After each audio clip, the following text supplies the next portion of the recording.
वालेकुम नाज़िम, मैं शराफत मंजूर। आज आपने देखा ही होगा, हालांकि ट्विटर तो लगातार देखते आ रहे हैं हम, लेकिन एक्स आज बोलते हैं। और एक्स पे आज एक कहानी ऐसी मिली जो शायद देखने लायक थी। और जब दिलेर हो, हिम्मत हो, तो सामने आकर बता सकता है। जब ऐसी हिम्मत हो, वो हिम्मत करके दिखाइए। आज आपने सीधे चलते हैं, सीधे बात करते हैं।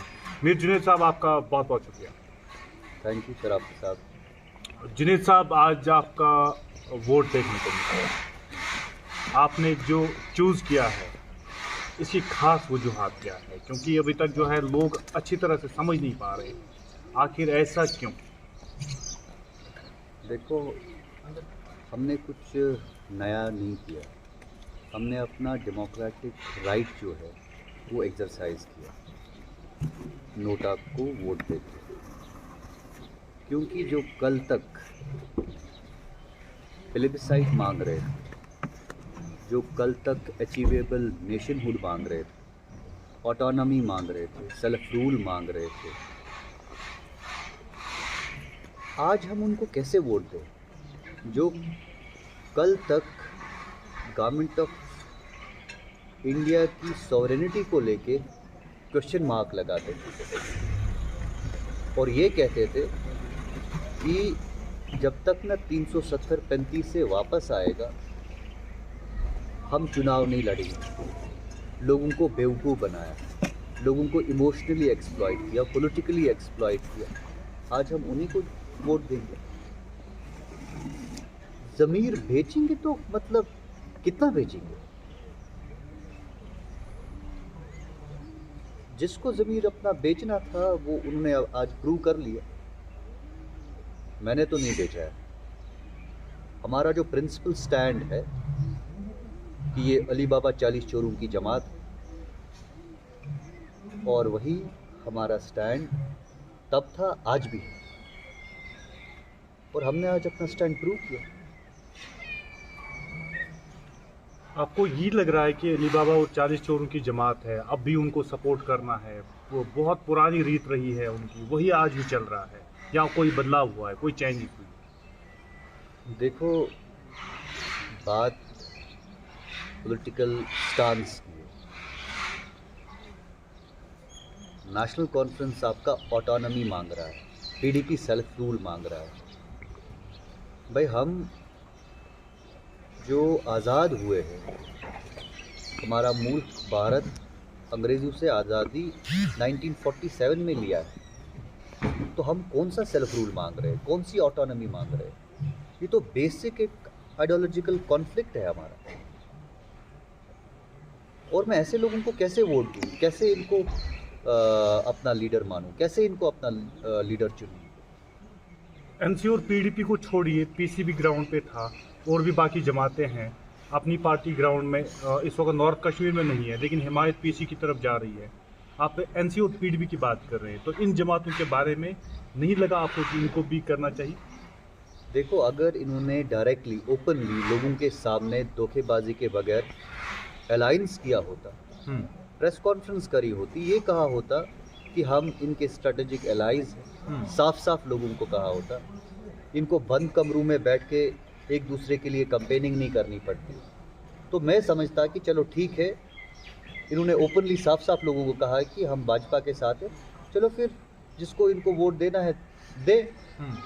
बट आप देखो, लोगों को इन्होंने बेवकूफ़ बनाया, हमें बीजेपी के साथ कोई लेना देना नहीं। बट जबकि सही बात, सच बात ये है कि ये बीजेपी के प्रॉक्सीज है। आपको भी ये मालूम है, मुझे भी मालूम है, आम आदमी को भी मालूम है, कश्मीर में बच्चे बच्चे को ये मालूम है, ये लोग बीजेपी के प्रॉक्सीज हैं। हमें बीजेपी से कोई गिला शिकवा नहीं है, बट हमारा ये है कि एटलीस्ट इनको जॉइंटली एक प्रेस कॉन्फ्रेंस देनी चाहिए।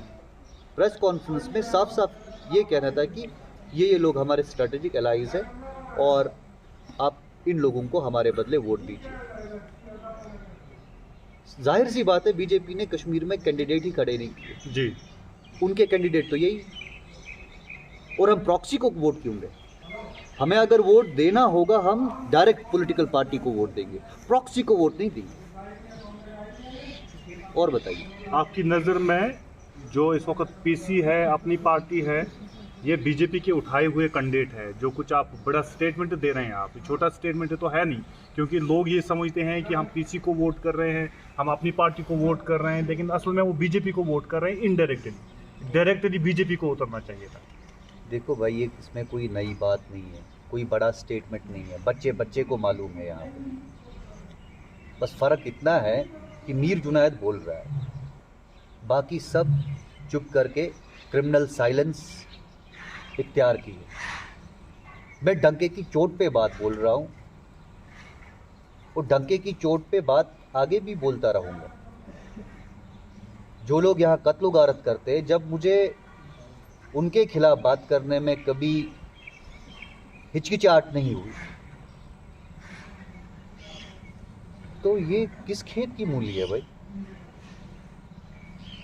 आपने देखा होगा कि इंजीनियर रशीद की अगर मैं बात करूं, तो लोग ज़्यादातर जो मैंने देखा है, या ज़राए के हवाले से जो हमारे पास खबरें आ रही है, कह रहे हैं कि इमोशनली उन्होंने ब्लैकमेल किया है लोगों को वोट के लिए। इवन कि उसके बेटे की मैंने एक प्रेस कॉन्फ्रेंस देखी, बाईटेक देखी, जिसमें वो बोल रहा है कि मुझे बाप को छोड़ना है। क्या हम पार्लियामेंट का वोट इसलिए कर रहे हैं ताकि उसका बाप को छोड़ दिया जाए, या ये चीज़ें हैं इसमें कहीं पे इसकी लग रहा है? आप और मैं रशीद साहब को छोड़ नहीं सकते।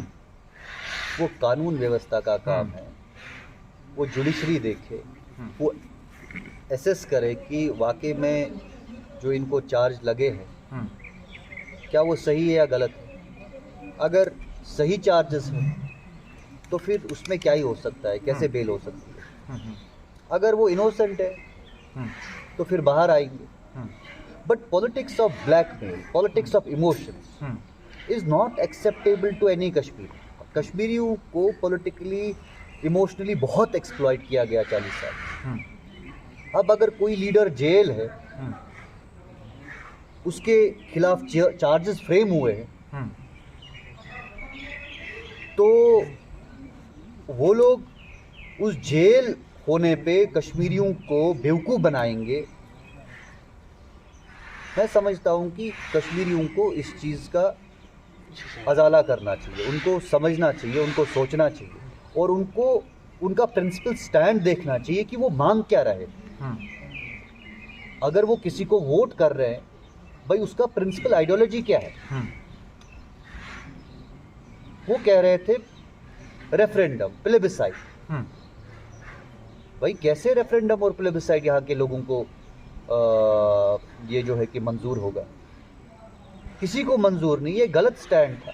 पहले उनको स्टैंड क्लियर करना चाहिए ना, कि आज तक उन्होंने यही दो चीज़ें बेची।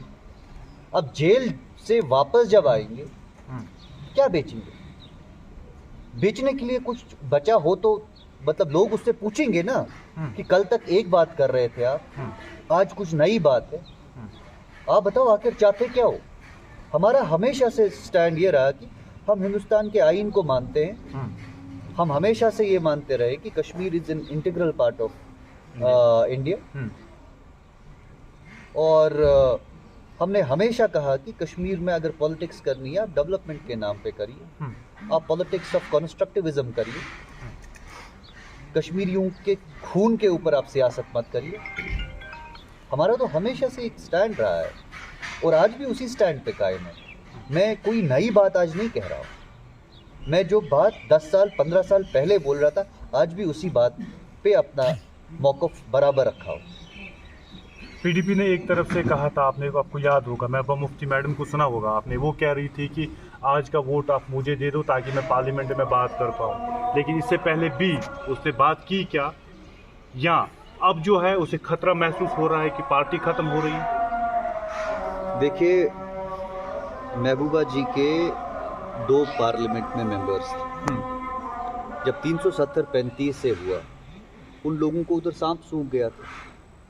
मुझे बताइए उन्होंने कश्मीरियों के बारे में क्या बात करी वहाँ पे? हमने इन लोगों को कपड़े फाड़ने के लिए तो वहाँ भेजा नहीं था। हमने इनको पार्लियामेंट में भेजा इसलिए कि ये कश्मीरियों की बात रखें। सस्पेंड होने के लिए हमने इनको नहीं भेजा वहाँ पे। अरे भाई, आप तरीके से बात रखो। आइन काटने से, कपड़े काटने से, सस्पेंड होने से कश्मीरियों के मसले का हल नहीं निकल रहा है। उन्हें धोखा दिया। तो कश्मीरियों के साथ और एक मजाक हुआ? नहीं, आप ये भी सोचिए ना, आज जिस पॉलिटिकल पार्टी को लेके महबूबा जी कैंपेन कर रही है, भाजपा को लेके, भाजपा को इधर लाने वाला कौन? सरकार उन्हीं के साथ थी जी। उन्होंने उससे पहले यहाँ वोट लिए कि हम भाजपा को टनल के पार रखेंगे, फिर भाजपा के साथ एजेंडा ऑफ अलायंस साइन किया और एजेंडा अलायंस में भाजपा को इधर इंट्रोड्यूस किया। 370-35 से असल में हकीकत में किसने तोड़ा? नेशनल कॉन्फ्रेंस और पीडीपी ने। पीडीपी के टाइम में लैंड ग्रांट बिल आई, जीएसटी आया। नेशनल कॉन्फ्रेंस के टाइम शेख साहब ने चीफ मिनिस्टेरियलशिप एक्सेप्ट करी और प्राइम मिनिस्टेरियलशिप। इंदिरा गांधी जी के साथ अकॉर्ड किया, 45 तरमीमें करी। तो आर्टिकल तो 90% खत्म था, बचा ही क्या था? अब जब सुप्रीम कोर्ट ने भी हमें एक रॉबस्ट एफर्मेशन दी कॉन्स्टिट्यूशनल सोवरेनिटी को लेके, इंटीग्रिटी को लेके, उसके बाद भी ये 370 बेशर्मों की तरह बेच रहे हैं, कश्मीरी को बेवकूफ़ बना रहे हैं, ये बहुत गलत बात है। हम तो लड़ेंगे इसके खिलाफ। जब तक हमारी सांसें, हम इस चीज़ को एक्सपोज करते रहेंगे, लोगों के सामने इनका फरेब लाते रहेंगे। कितना झूठ बेचेंगे ये, कितना फरेब लोगों को बेचेंगे? आज तक कश्मीरियों को अंधा किसने किया? किसके टाइम में सबसे ज़्यादा पीएसए लगा? आप बताइए मुझे। सबसे ड्रकोनियन लॉज किसके टाइम लगे? ये तो इलेक्शन रिगिंग किसने करी? और आज वही लोग फिर से कश्मीरियों के सामने जाके उनको बेवकूफ़ बना रहे हैं और कश्मीरी बेचारा बन रहा है। तो ये बता रहे हैं कि पीएसए तो उनके लिए लाया था जो टिम्बर काट रहे थे, उस चीज़ के लिए लाया गया था, फिर पता नहीं इंसानों पे कब ये लगा, ये चीज़ें भी सामने आ गई। देखो भाई, अगर टिम्बर के लिए इन्होंने लाया था, स्मगलर्स के लिए ये लाया था, तो फिर आप इनके टेन्यूअर में देखिए इन्होंने कितने टिम्बर स्मगलर्स को जेल के अंदर भरा। आपको इस चीज़ का जवाब खुद मिलेगा। इन्हें तो आम निहत्ते बेकसूर आदमी को जेल में डाला। ये सब धोखा है यार, ये सब फ्रॉड है। तो आप जो नेशनल कॉन्फ्रेंस और पीडीपी को आप समझते हैं कि इन्होंने ही ज़्यादातर धोखेबाजी की है लोगों के साथ, यहाँ के लोगों के साथ इमोशंस के साथ खेला गया, बेवकूफ़ बनाया गया लोगों को? 100%। आपको शक कहाँ है इस बात पे? आपको कहीं पे अगर शक है तो आप मुझे वो वाला सवाल पूछिए। ये वाला सवाल मत पूछिए कि इन्होंने बनाया। आपको भी मालूम है, दिल पे हाथ रख के बोलिए कि आपको क्या नहीं लगता है कि इन्होंने बेवकूफ़ बनाया? अब बताइए, प्रिंसिपल स्टैंड अगर किसी पार्टी का ऑटोनॉमी है, क्या आपको आज़ाद भारत में ऑटोनॉमी मंजूर है? ऐसा तो नहीं होना चाहिए। नहीं होना चाहिए ना। तो आपके एक सवाल का जवाब मिला। दूसरा सवाल, आपको आज़ाद भारत में सेल्फ रूल मंजूर है? नहीं है ना। तो फिर कैसे इनको आप सपोर्ट करेंगे? धोखा नहीं दे रहे तो और क्या कर रहे हैं? तो यहाँ से दूसरी पार्टियां भी बात कर रहे हैं, अपनी पार्टी को देख लीजिएगा कि वो क्या कह रहे हैं, या पीसी को देखिए वो क्या कह रहे हैं। आप दो पार्टीज को टारगेट करते हैं। मैं तो कह रहा हूँ ना, अचीवेबल नेशनहुड भी कौन सा सोल्यूशन था? आज वो अचीवेबल नेशनहुड कहाँ गया?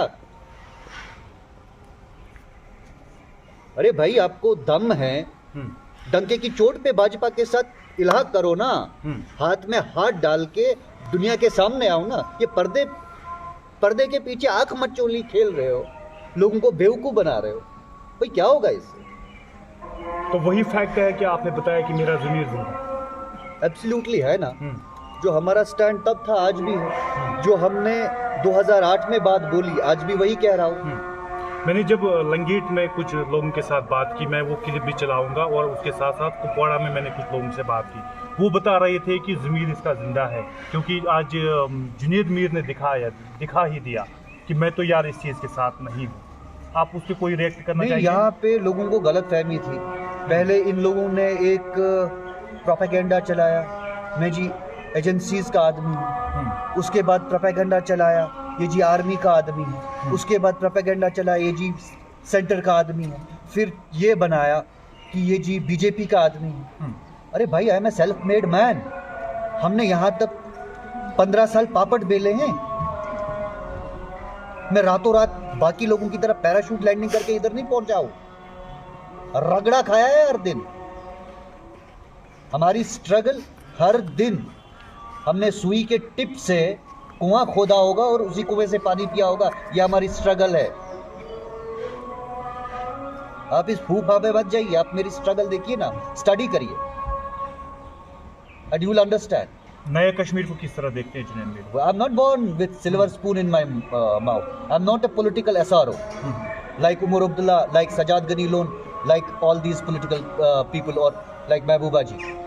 महबूबा जी को प्लेटर पे मुफ्ती साहब ने दिया, उमर साहब को फारूक साहब ने दिया, फारूक साहब को शेख साहब ने दिया, और सजाद साहब को अब्दुल गनी लोन साहब ने दिया। अल्ताफ साहब को PDP की देन है। एक मुझे बताइए जिसकी खुद की पहचान है। हमारी जो पहचान है खुद की है, किसी की दी हुई देन नहीं है। और बताइए, पूछिए सवाल। सर जुनैद साहब, आपसे लास्ट सवाल जानना चाहूँगा। आप मुझे बताइए कि जो आप इस वक्त देख रहे हैं नया कश्मीर को आप किस तरह से देखते हैं? क्योंकि अभी तक जो बताया जाता था, बाइकॉट्स होते थे, all that things were happening in Jammu and Kashmir. आप जानते हैं पिछले 15 साल से क्या कुछ हो रहा था, लेकिन अब जो है आज यूथ सामने आया है वोट के लिए, जो कुछ हम ग्राउंड पे देख रहे हैं, इस चीज़ को आप किस तरह देखते हैं? नया कश्मीर पीसफुल है, नया कश्मीर प्रोग्रेसिव है, नए कश्मीर में हड़ताल नहीं है, नए कश्मीर में हमारे बच्चे 310 दिन स्कूल जाते हैं, नए कश्मीर में आपको हड़ताल देखने को नहीं मिलता है, नए कश्मीर में ट्रांसपोर्ट बिल्कुल सड़कों पे देखने को मिलता है, नए कश्मीर में जो हमारे ऊपर टेररिज्म का दब्बा था वो टूरिज्म ने चेंज कर लिया। नया कश्मीर प्रगति की ओर बढ़ रहा है, नए कश्मीर में सुकून है, नए कश्मीर में लोग खुश है, नए कश्मीर में आम निहत्ते आदमी को खून के गात नहीं उतारा जा रहा। आप देखते थे हमेशा हर साल कितने बेगुनाह कश्मीरियों को मारा जाता था। आज वो किलिंग क्यों नहीं हो रही है? आज भी बेगुनाह की किलिंग हुई, आज कल ही हुई है, रिसेंटली हुई है बेगुनाह की किलिंग एक हुई। अरे भाई, आप भी जानते हैं। एक है कि जो पाकिस्तान इधर दहशतगर्दी कर रहा है, वो पाकिस्तान की दहशतगर्दी का एक जीता जागता एग्जाम्पल है। जो कल सरपंच को इन्होंने बेचारे को, नहते सरपंच को कोल्ड ब्लडेड मर्डर में मारा। कसूर क्या था उसने कि उसने बेचारे ने अपनी बात रखी। पाकिस्तान की दहशतगर्दी है ना। मैं तो कह रहा हूँ यहाँ सियासी पॉलिटिकल पार्टीज की दहशतगर्दी आप देखिए। जब ये हुकूमतों में थे यहाँ पे क्या 100 बंदे 200 बंदे नहीं मरे, लेकिन इसमें यहाँ मरगुजार किन्होंने भरे? आप बोलिए मुझे।